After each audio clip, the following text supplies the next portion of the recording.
Hernia एक बीमारी है जिसमें जो हमारा बॉडी है काफ़ी सारी मसल्स से बना होता है। व्यक्ति लेटता है तो वो अंदर चली जाती है, खड़ा होता है, खांसता है या कोई प्रेशर वाला काम होता है तो उसमें वो स्वेलिंग बाहर उजागर हो जाती है और बाहर दिखने लगती है।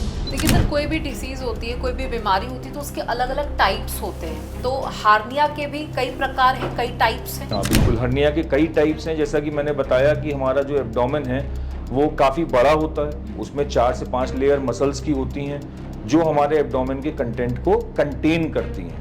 इसका इलाज क्या है? क्या सिर्फ ऑपरेशन से ही इसे दूर किया जा सकता है या मेडिसिन के माध्यम से इसे दूर किया जा सकता है? देखिए, हर्निया का इलाज मेडिसिन से तो नहीं है, ये एक मिथ है। बहुत से लोग सोचते हैं कि नहीं, मैं समय पार करूंगा तो मेरा हर्निया ठीक हो जाएगा। नमस्कार, आप देख रहे हैं जेएमडी न्यूज। मैं हूं आपके साथ सौम्या मिश्रा। जेएमडी के खास कार्यक्रम हेल्थ कॉर्नर में आपका स्वागत है। आज हम मौजूद हैं अपोलो हॉस्पिटल चुन्नीगंज में, जहां हमारे साथ जनरल सर्जन डॉक्टर वैभव गुप्ता मौजूद हैं। सर, बहुत बहुत स्वागत है आपका। देखिए, हमारा जो ये कार्यक्रम है, ये इसमें हम कोशिश करते हैं कि लोगों को ज़्यादा से ज़्यादा जानकारी आप लोगों के द्वारा पहुंचाई जा सके। और कई बार ऐसी बीमारियां होती हैं जो हमारे अंदर तो होती हैं, एक सिम्टम्स भी दिख रहे होते हैं, लेकिन हम उन्हें समझ नहीं पाते। आज कुछ ऐसी ही बीमारी पर हम चर्चा करने जा रहे हैं। हालांकि वो बीमारी तुरंत ही समझ में आने लगती है, लेकिन क्या इलाज होना चाहिए या क्या सही समय है जब तक डॉक्टर के पास हमें पहुंच जाना चाहिए, वो लोगों को नहीं पता होता है। आज हम बात करने वाले हैं हार्निया के बारे में। तो सर, सबसे पहले मैं आपसे यही चाहूंगी, आप बताएं कि हार्निया एग्जैक्टली होती क्या है। हर्निया एक बीमारी है जिसमें जो हमारा बॉडी है काफ़ी सारी मसल्स से बना होता है। आमतौर पे जो हमारा एब्डोमेन है, पेट यानी कि जिसको बोलते हैं, उसमें 4 से 5 लेयर्स मसल्स की होती हैं। मसल्स यानी मांसपेशियां जो हमारे एब्डोमेन के कंटेंट को, यानी कि इंटेस्टीन को, लिवर को, स्प्लीन को और अलग प्रकार के सारे ऑर्गन्स को कंटेन करते हैं। इसको अगर हम साधारण भाषा में बोलें, जैसे कि आप एक कैरी बैग लेते हैं, उस कैरी बैग में सारा सामान डाल देते हैं, तो जो मसल्स हैं वो कैरी बैग का काम करती हैं और जो सामान अंदर पड़ा होता है वो हमारे आंतें और जो एब्डोमेन का विसरा होता है उसका काम करती हैं। तो जब इन मसल्स में या जो कैरी बैग जो मैंने उदाहरण दिया उसमें जब कहीं कोई छेद हो जाए तो क्या होता है, आमतौर पे जो अंदर के कंटेंट्स हैं वो बाहर गिरने लगते हैं।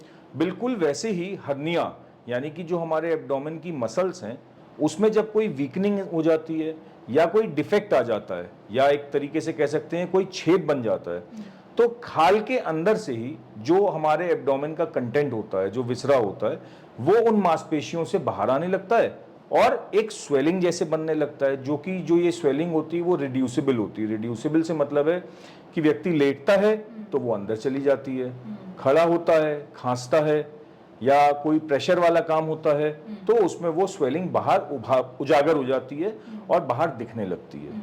कई बार ये पेनफुल होती है, कई बार ये जो स्वेलिंग होती है ये एक अजीब सी सेंसेशन देती है, ड्रैगिंग सेंसेशन इसको बोलते हैं। तो ये हर्निया होता है। हर्निया हमारे शरीर में आम तौर पे एब्डोमेन में ही होता है और एब्डोमेन में विभिन्न जगह पे हो सकता है, क्योंकि हमारा एब्डोमेन सबसे बड़ी जगह है जहाँ पे मसल्स की एक लेयर होती है जो कि हमारे कंटेंट को, यानी एब्डोमेन के कंटेंट को कवर करती है। देखिए सर, कोई भी डिसीज होती है, कोई भी बीमारी होती है तो उसके अलग अलग टाइप्स होते हैं। तो हार्निया के भी कई प्रकार हैं, कई टाइप्स हैं। हाँ बिल्कुल, हर्निया के कई टाइप्स हैं। जैसा कि मैंने बताया कि हमारा जो एब्डोमेन है वो काफ़ी बड़ा होता है, उसमें 4 से 5 लेयर मसल्स की होती हैं जो हमारे एब्डोमेन के कंटेंट को कंटेन करती हैं। मतलब कि जो हमारा एब्डोमेन का कंटेंट है वो उस थैला रूपी मांसपेशियों के अंदर जमा होता है। तो जो आपने सवाल पूछा कि टाइप्स या अलग अलग प्रकार के हर्निया होते हैं, जी हाँ बिल्कुल, अलग अलग प्रकार के हर्निया होते हैं। कई बार इनको इंटरनल हर्निया बोला जाता है, कई बार इंग्वाइनल हर्निया होते हैं, अम्बलाइकल हर्निया होते हैं, वेंट्रल हर्निया होते हैं। अगर हम इनकी डिटेल में जाएं तो ये जिस जगह पे प्लेस्ड होते हैं उस तरह से हर्निया का नाम या नोमेनक्लेचर दिया जाता है। जैसे इंग्वाइनल रीजन, यानी कि आमतौर पे ये जो इंग्वाइनल हर्निया होता है ये पुरुषों में होता है। इंग्वाइनल रीजन यानी जांघों के पास जो हर्निया होता है उसको इंग्वाइनल हर्निया बोलते हैं। फिर अम्बिलिकल हर्निया हो गया, यानी कि नाभि के पास वाले हर्निया। जो नाभि से उत्पन्न होते हैं वो अम्बिलिकल हर्निया हो गए। फिर कई बार वेंट्रल हर्निया होते हैं। वेंट्रल हर्निया अलग अलग टाइप के होते हैं, जैसे इंसिजनल हर्निया हो गया। कभी भी कहीं कोई ऑपरेशन हुआ है, पेट का कोई ऑपरेशन हुआ है, तो नेचुरल सी बात है जब चीरा लगा के ऑपरेशन होगा मांसपेशियां खोली जाएंगी और ऑपरेशन करने के बाद मांसपेशियों को बंद किया जाएगा। तो जो नेचुरल स्ट्रेंथ होती है उसमें और जो टांका लगाई हुई स्ट्रेंथ होती है उसमें कुछ ना कुछ फर्क होता है। तो जब कभी भी कोई इंसिजन होने की वजह से हर्निया बनता है तो वो इंसिजनल हर्निया होता है। फिर इंटरनल हर्निया, जैसे हमने शुरुआत में बताया, इंटरनल हर्निया यानी हाइटस हर्निया होते हैं जो बाहर से नहीं दिखते हैं, लेकिन जो हमारा एब्डोमेन का एक कैविटी होती है उसमें ऊपरी भाग में जहाँ पे चेस्ट और एब्डोमेन को डिवाइड करके मांसपेशियां एक अलग कैविटी बना रही होती हैं, उस जगह पे जब होता है तो उसको हाइटस हर्निया बोलते हैं। तो आमतौर पे ये 4-5 प्रकार के विशेष हर्निया हैं जो मैंने आपको बताए। देखिए, हर जो भी बीमारी होती है तो उसका कोई ना कोई कारण होता है, तभी वो हमारे शरीर में पनप रही होती है। हार्निया कितने प्रकार की होती है वो आपने जानकारी दी, वो कैसे दिखना शुरू हो जाती है, किस किस जगह पर होती है वो भी आपने बताया। इसका मुख्य कारण क्या होता है और सबसे आम हार्निया कौन सी है? हर्निया के कई कारण हैं। इसका जो कारण है वो भी क्लासिफाइड किया जाता है on the basis of types.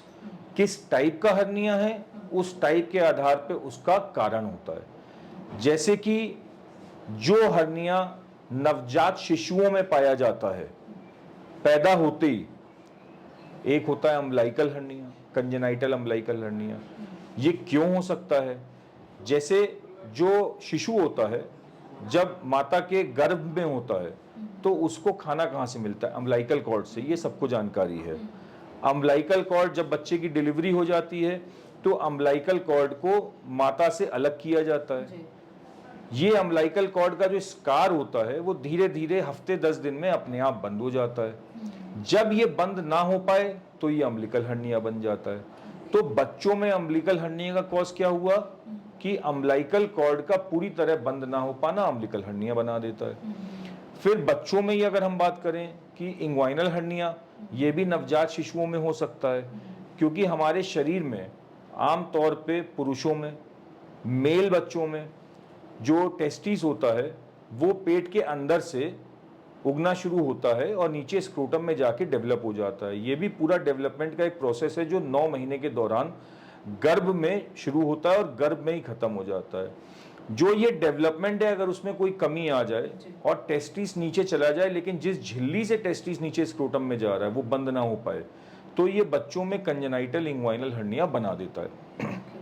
फिर अगर हम आते हैं एडल्ट्स में, एडल्ट्स में आमतौर पे पुरुषों में क्यों हो सकता है? जो इंग्वाइनल हर्निया बच्चों में डेवलप हो जाते हैं लेकिन शुरुआत की एज में नहीं पहचान में आते हैं, क्योंकि ये हर्निया जैसा मैंने बताया हर समय नहीं दिखता है। मरीज लेटा, पेशेंट लेटा, गायब हो गया, खड़ा हुआ, दिखने लगा। कई बार छोटे हर्निया होते हैं तो वो खड़े होने पे भी दिखते नहीं हैं। तो जब वो नहीं दिखते हैं तो वो पहचान में नहीं आते हैं।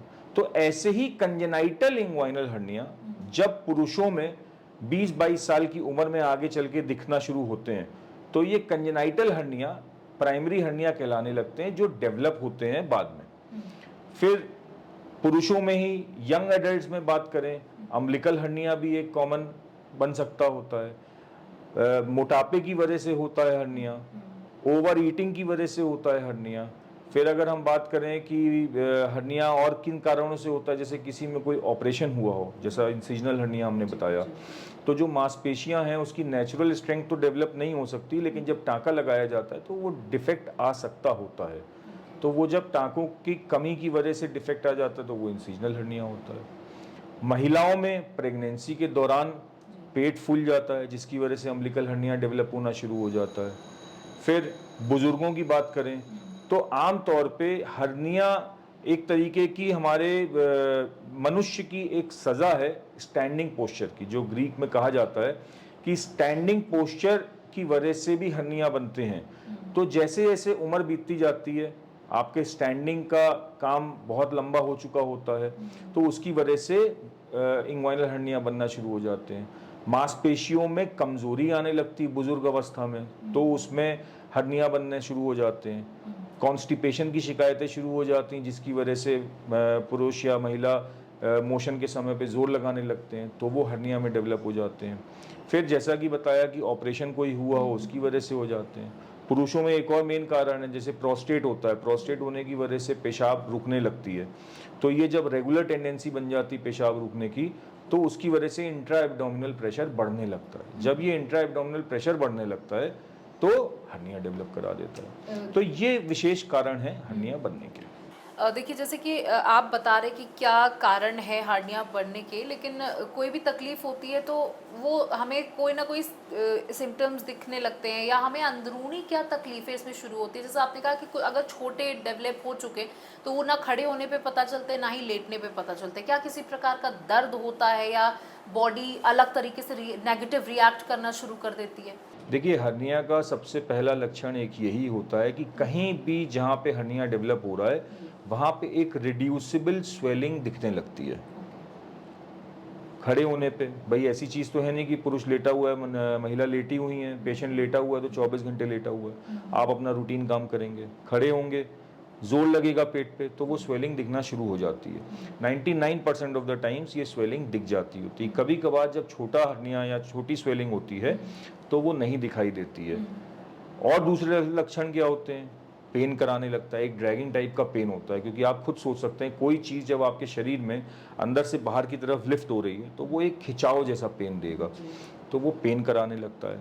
कई बार ऐसा भी होता है कि ये हर्निया जो होते हैं रिड्यूसिबल से इरिड्यूसिबल कन्वर्ट हो जाते हैं, क्योंकि मांसपेशियों में एक स्पाज्म आ जाता है और जो चीज़ बाहर आई होती है उसको मांसपेशियां जकड़ लेती हैं। जब वो जकड़ लेती हैं तो वो चीज़ रिड्यूस नहीं हो पाती, अंदर नहीं जा पाती है, तो ये रुकावट करा देते हैं और बहुत सीवियर पेन करा देते हैं। तो आम तौर पे स्वेलिंग, पेन, ये दो मुख्य लक्षण हैं हर्निया को पहचानने के। इसका इलाज क्या है? क्या सिर्फ ऑपरेशन से ही इसे दूर किया जा सकता है या मेडिसिन के माध्यम से इसे दूर किया जा सकता है? देखिए, हर्निया का इलाज मेडिसिन से तो नहीं है, ये एक मिथ है।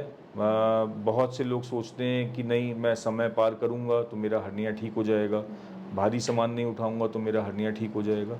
ये एक गलतफहमी है। हर्निया अगर शरीर में बन गया है तो जो मांसपेशियों में डिफेक्ट है उसको बंद किया जाना चाहिए। Over the period of the time ये जो मांसपेशियों को बंद करने की प्रक्रिया है या ऑपरेशन की जो प्रक्रिया है, from open to mesh to laparoscopy and nowadays to robotic, ये सब चीज़ें डेवलप हो चुकी हैं। तो अगर कट शॉर्ट करके सीधी सी एक बात बोले, हर्निया का इलाज सिर्फ और सिर्फ ऑपरेशन है। अब देखिए सर, कई बार ऐसा होता है कि आमतौर पर लोगों के पास उतना बजट नहीं होता है, वो फाइनेंशियली उतने साउंड नहीं होते हैं कि वो ऑपरेशन की प्रोसीजर को हैंडल कर पाएँ। तो कितना खर्चा आता है इस ऑपरेशन में? देखिए, हर्निया के टाइप के हिसाब से उसमें खर्च आता है, क्योंकि हर्निया जैसा कि मैंने बताया इसका ट्रीटमेंट आज के ज़माने में बहुत ज़्यादा एडवांस हो चुका है। अलग अलग प्रकार की मैशेज आने लगी हैं, जालियाँ आने लगी हैं उसको बंद करने के लिए। साधारण जाली भी होती है, डबल लेयर जालियाँ भी होती हैं। तो डिपेंड करता है कि कौन सा हर्निया ऑपरेट कर रहे हैं, कितना बड़ा डिफेक्ट है और किस विधि से कर रहे हैं, लेप्रोस्कोपी से कर रहे हैं, ओपन विधि से कर रहे हैं। बट जैसा कि आपने बताया कि ये बिल्कुल सत्य बात है कि हर किसी के पास फाइनेंसेस नहीं होते, हर किसी के पास आयुष्मान कार्ड नहीं होता, इंश्योरेंस कार्ड नहीं होता, या कोई और प्रकार का फाइनेंशियल या मेडिकल एड नहीं होता। तो अगर एक साधारण तौर पे हम लोग बात करें तो आम तौर पे हर्निया के इलाज में 35,000 टू 80,000 85,000 तक का एक्सपेंडिचर आ जाता है, depending on the type of surgery, depending on the type of mesh being used. ठीक है। क्या ये बहुत डेंजरस है? मतलब जैसे कि आपने बताया कि लोग सोचते हैं कि हम अपना टाइम पास कर लेंगे या जो चीज़ें, सामान भारी नहीं उठाएंगे या खान पान पे ध्यान दे लेंगे, तमाम चीज़ें, तो क्या इसे अवॉइड किया जा सकता है? क्या ये हमारी मतलब रिस्क, लाइफ पे रिस्क है ये बीमारी? देखिए, हर्निया इनफैक्ट कोई भी ऐसी बीमारी जो किसी भी इंसान को कोई तकलीफ नहीं दे रही है, ये एक बहुत कॉमन धारणा है। अगर मैं भी सोचूं कि मेरे शरीर में कोई दाना निकला हुआ है, वो मुझे तकलीफ नहीं दे रहा, मैं पड़ा रहने दूंगा। बट ये जानना बहुत ज़रूरी है कि वो दाना या हर्निया जिसकी हम बात कर रहे हैं वो आपको क्या तकलीफ दे सकता है। जैसा कि मैंने अभी लक्षणों में बताया कि हर्निया आमतौर पे स्वेलिंग होती है, रिड्यूसिबल होती है, पेन होता है, लेकिन आप खुद सोचिए, जिन मांसपेशियों से हर्निया एब्डोमेन के अंदर से बाहर आ रहा है, अगर उन मांसपेशियों ने स्पाज्म आ गया और वो पकड़ लिया। स्पाज्म क्या होता है ये बताते हैं। जैसे कि एक साधारण भाषा में बात करें, ये जो हमारे फिल्मी सितारे होते हैं, बॉडी अपनी बनाते हैं, अगर आप उनकी बाइसेप्स को देखेंगे, जब वो अपने हाथ को पूरा फोल्ड करते हैं तो उनकी बाइसेप्स में एक टेंडरनेस दिखती है, मोटापा दिखता है, उसको बोलते हैं टाइटनेस ऑफ द मसल।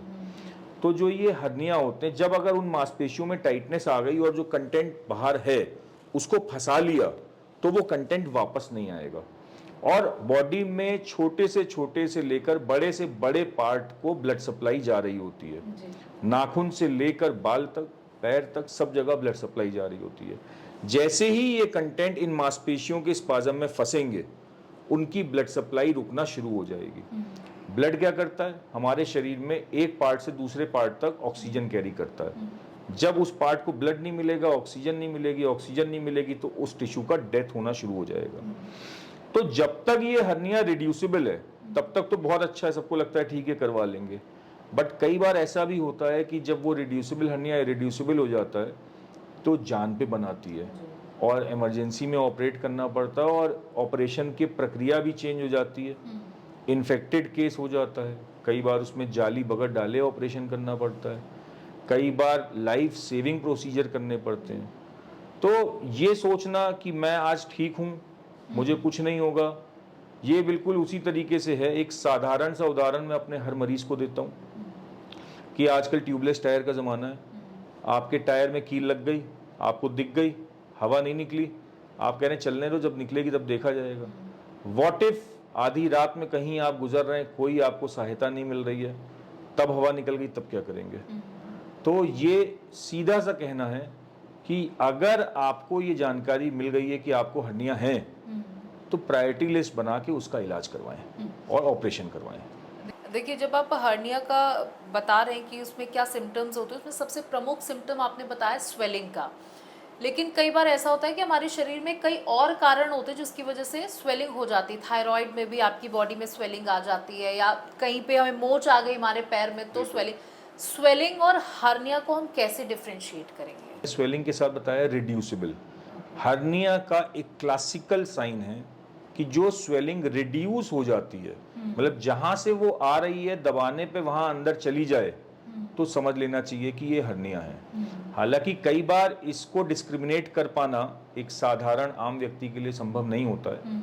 इसीलिए अगर आपके शरीर में कहीं भी स्वेलिंग है जिसको आपको लग रहा है कि एक परामर्श लेना चाहिए, तो अपने सर्जन से मुलाकात करें और उसका चेकअप करवाएं। देखिए, एक और बात की, जैसा कि आपने कहा प्रेग्नेंट लेडीज़ में ये हो सकता है, ओबीस जो लोग बहुत मोटापा जिनमें हो जाता है उनमें ये चीज़ हो जाती है, या जो लोग बहुत ज़्यादा वेट लिफ्ट करते हैं उनमें ये हो जाता है। लेकिन सबसे कॉमन जो आप, क्योंकि आप सर्जरी करते हैं, आपके पास तमाम मरीज आते हैं, सबसे ज़्यादा नंबर किन मरीजों का है? या सबसे ज़्यादा नंबर मैं कहूँगा 2 प्रकार के हर्निया का खास तौर पे है। पहला इंग्वाइनल हर्निया जो बुजुर्गों में होता है, क्योंकि आप खुद सोच सकते हैं कि over the period of time 60-70 की उम्र होने के बाद जो मांसपेशियां हैं उनकी स्ट्रेंथ कमज़ोर हो जाती है। जब उनकी स्ट्रेंथ कमज़ोर हो जाती है तो हर्निया बनना शुरू हो जाता है, क्योंकि वो उसको अंदर के कंटेंट को कंटेन नहीं कर पाते हैं। तो बुजुर्गों में इंग्वाइनल हर्निया, और दूसरा जो आपने बताया बहुत कॉमन, एक इंसिजनल हर्निया, क्योंकि आजकल जो लेप्रोटमी यानी चीरे वाली सर्जरी जो होती हैं उसमें जो मांसपेशियों की स्ट्रेंथ होती है वो उतनी अचीव नहीं हो पाती है और इंसिजनल हर्निया डेवलप होता है। तो ये 2 प्रकार के बहुत कॉमन हर्निया हैं जो मैं डे टू डे प्रैक्टिस में बहुत एनकाउंटर करता हूँ। क्या ये दोबारा से डेवलप हो सकता है सर्जरी के बाद भी? सर्जरी के बाद रिकरेंस के रेट पाए जाते हैं। आमतौर पे आज से 100 साल पहले जब हर्निया की सर्जरी होती थी तो टांका लगा के जो डिफेक्ट होता था उसको क्लोज कर दिया जाता था, उसमें बहुत रिकरेंस पाए जाते थे। बट धीरे धीरे जालियों का डेवलपमेंट हुआ और अब जालियां भी ऐसी ऐसी डेवलप हो गई हैं कि उनका यूज़ अगर प्रॉपर तरीके से किया जाए विद एक्सपीरियंस और सही प्रिंसिपल्स को फॉलो करते किया जाए तो रिकरेंस के चांसेस बहुत कम हैं। कौन कौन सी सावधानियां हमें वैसे ही अपनी डेली लाइफ में बरतनी होती है जिसकी वजह से हमें इस स्टेज तक पहुंचे ही ना? देखिए, एक बार जैसा कंजेनाइटल हर्निया बताया, उसमें कोई सावधानी आप नहीं बरत सकते, जो डिफेक्ट बन गया है वो बन गया है। हाँ, over the period of time young adults में, एजेड लोगों में जो सावधानियां आप बरत सकते हैं कि आपको अपने पेट का जो इंट्रा एब्डोमिनल प्रेशर है उसको मेंटेन रखना है। वो कैसे मेंटेन रख सकते हैं? प्रेशर यानी कि मोटापा। अगर आप मोटापा जा रहा है तो अपना पेट का प्रेशर बढ़ेगा, तो अपने ओबेसिटी को कंट्रोल करना है। वो कैसे कंट्रोल कर सकते हैं? स्वस्थ भोजन लेके। दूसरा, कुछ कारण होते हैं, कॉन्स्टिपेशंस हो जाता है, कॉन्स्टिपेशन होता है पेशेंट्स को, जिसकी वजह से बहुत ज़्यादा प्रेशर लगाने लगता है मरीज़, तो कॉन्स्टिपेशन आपको अवॉइड करना है। वो कैसे आप रोक सकते हैं?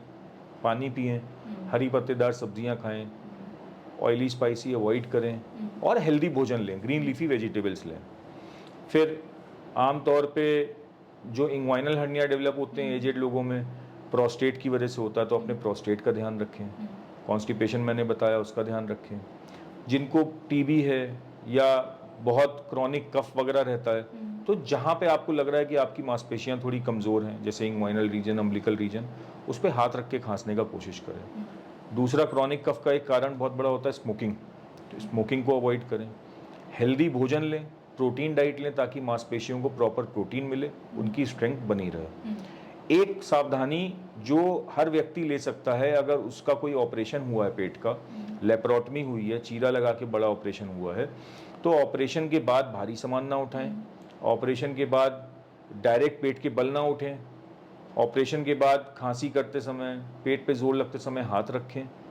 इंसिजनल हर्निया में इन सब सावधानियों को रख के अगर कोई लेप्रोटमी हुई है तो इंसिजनल हर्निया से बचा जा सकता है। क्या स्लीपिंग पोजीशन का भी कोई रोल है? स्लीपिंग पोजीशन का ऐसा सच बहुत रोल नहीं है, क्योंकि स्लीपिंग पोजीशन में हमारी जो बॉडी है वो एक रेस्ट पे होती है, उस समय मसल्स काम नहीं कर रही होती हैं। कोई प्रूवन डेटा ऐसा नहीं है कि स्लीपिंग पोजीशन कुछ चेंज होने की वजह से हर्निया हो। हाँ, बट आप जब भी बेड पे लेटे हैं, किस डायरेक्शन में आप उठ रहे हैं, डायरेक्ट पेट के बल उठ रहे हैं, करवट लेके उठ रहे हैं, उससे बहुत फर्क पड़ता है कि हर्निया डेवलप होता है या नहीं। सर, कुछ और जो मेरे सवालों से कुछ ऐसी चीज़ है जो छूट रही हो, जो आप और बताना चाहते हो? आपने मोस्टली सारी चीज़ें हर्निया से रिलेटेड कवर की हैं।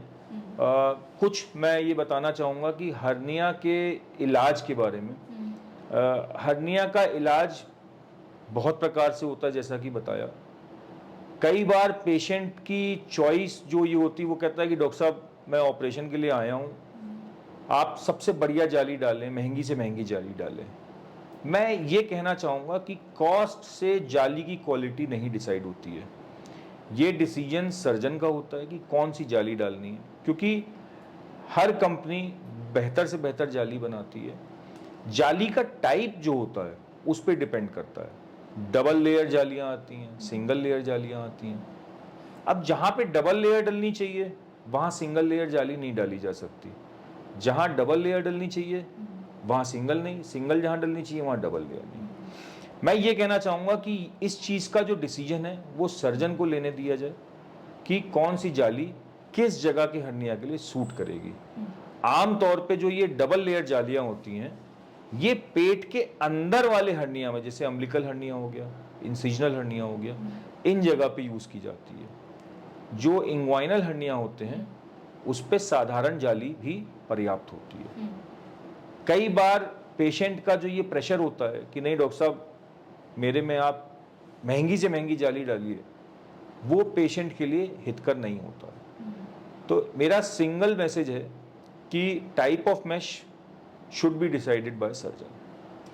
किस तरीके से सर इसको डायग्नोज किया जाता है, मतलब सीटी स्कैन, अल्ट्रासाउंड, या कौन सा प्रोसेस? आमतौर पे ये क्लिनिकल डायग्नोसिस से होता है, सर्जन इसको अपने एग्जामिनेशन से डिसाइड कर लेते होते हैं। बट हाँ, इसमें कई बार अल्ट्रासाउंड और कई बार सीटी स्कैन की ज़रूरत पड़ती है। इंग्वाइनल हर्नियाज यूजुअली अल्ट्रासाउंड से डिटरमाइन हो जाते हैं, और जो वेंट्रल हर्नियाज होते हैं जैसे इंसिजनल हर्निया हो गया, अम्बलाइकल हर्निया, सुप्रा अम्बलाइकल हर्निया हो गए, इनको उनकी मसल्स की लेयर देखने के लिए, पोजीशनिंग देखने के लिए सीटी स्कैन कराने की ज़रूरत होती है। बट डायग्नोज करने के लिए आमतौर पे clinical diagnosis more than sufficient होता है। सर्जरी के टाइम पे क्या लाइफ रिस्क होता है, और उसी के साथ साथ ये भी पूछना चाहूँगी कि कितना टाइम हॉस्पिटल में मरीज को देना होता है सर्जरी के बाद? आमतौर पे देखिए कोई भी सर्जरी होती है तो लाइफ रिस्क नहीं कहेंगे, बट रिस्क तो होता ही है। ऐसी कोई सर्जरी नहीं है, अगर मैं छोटा सा एक सिबेशियस सिस्ट यानी कि कहीं स्किन में कोई सिस्ट निकल आया, निकालने की बात करूं तो वो भी रिस्की है। बट लाइफ रिस्क हर्निया में यूजुअली नहीं होता है अनटिल एंड अनलेस बहुत बड़े हर्निया हो, बार बार सर्जरी हो चुकी हो। कुछ फैक्टर्स डिसाइड करते हैं कि पेशेंट की ओवरऑल कंडीशन कैसी है, पेशेंट का प्रेजेंटेशन कैसा है, टीबी वगैरह तो नहीं है पेशेंट को, हार्ट की कोई प्रॉब्लम्स तो नहीं है। उस पर भी बहुत सारी चीज़ें डिसाइड करती हैं। पर से सर्जरी इटसेल्फ कोई लाइफ रिस्क वाली नहीं होती है, क्लीन सर्जरी होती है। दूसरा सवाल जो आपने किया कि कितना दिन लगता है, आमतौर पे अगर हम लोग लेप्रोस्कोपिक रिपेयर कर रहे हैं इस हर्निया का तो 1 से 2 दिन का समय चाहिए होता है। मरीज जिस दिन एडमिट होता है हम लोग ऑपरेट करते हैं, अगले दिन नहीं तो maximum next to next day discharge हो जाता है। सर, अपोलो हॉस्पिटल में किस तरीके की व्यवस्थाएं हैं हार्निया को लेकर के, क्योंकि आप रेगुलरली उस तरीके के पेशेंट्स को देखते भी हैं? जी, अपोलो स्पेक्ट्रा कानपुर हॉस्पिटल में हमारे पास 4K लेप्रोस्कोपी सिस्टम है। हमारे पास पूरी एनेस्थीसिया की टीम है जिसमें कि पेशेंट का प्री ऑप से लेकर पोस्ट ऑप तक पूरा चेकअप करके पूरा मैनेजमेंट किया जाता है। और जैसा कि मैंने बताया कि हमारे पास 4K लेप्रोस्कोपी सिस्टम है। 4K लेप्रोस्कोपी सिस्टम से जैसा कि आप आज समझ सकती हैं कि 4K विजन क्या होता है। मोबाइल फ़ोन में, टीवी में आजकल 4K वीडियोज़ आते हैं, तो जितना बढ़िया दिखता है उतना बढ़िया सर्जरी होती है। तो 4K लेप्रोस्कोपी सिस्टम से बहुत प्रिसाइज, बहुत ही अच्छे तरीके से सर्जरी हो जाती है। Thank you so much sir, आपने हार्निया से जुड़ी हर छोटी बड़ी जानकारी हमारे दर्शकों तक पहुंचाई, और मुझे उम्मीद भी है कि जिन लोगों को इस तरीके की समस्या है वो अब इस समस्या को बिल्कुल भी अवॉइड नहीं करेंगे, बिल्कुल नज़रअंदाज नहीं करेंगे। और अगर आपको जिस वक्त भी ये समस्या समझ में आती है आप डॉक्टर के पास आएंगे। अगर आप कानपुर के रहने वाले हैं तो ज़रूर अपोलो आएँ और डॉक्टर साहब से कंसल्ट कर सकते हैं। तो देखिए, हमारा ये जो खास कार्यक्रम है सिर्फ आपके लिए है, आपकी हेल्थ से जुड़ी हर छोटी बड़ी चीज़ हम इस कार्यक्रम में डॉक्टर्स के साथ डिस्कस करते हैं। और आपके पास अगर अभी भी कोई भी समस्या है, कोई भी क्यूरी है, तो आप हमसे ज़रूर पूछ सकते हैं। इसी के साथ इस खास कार्यक्रम में इतना ही। बने रहिएगा जेएमडी न्यूज़ के साथ। नमस्कार।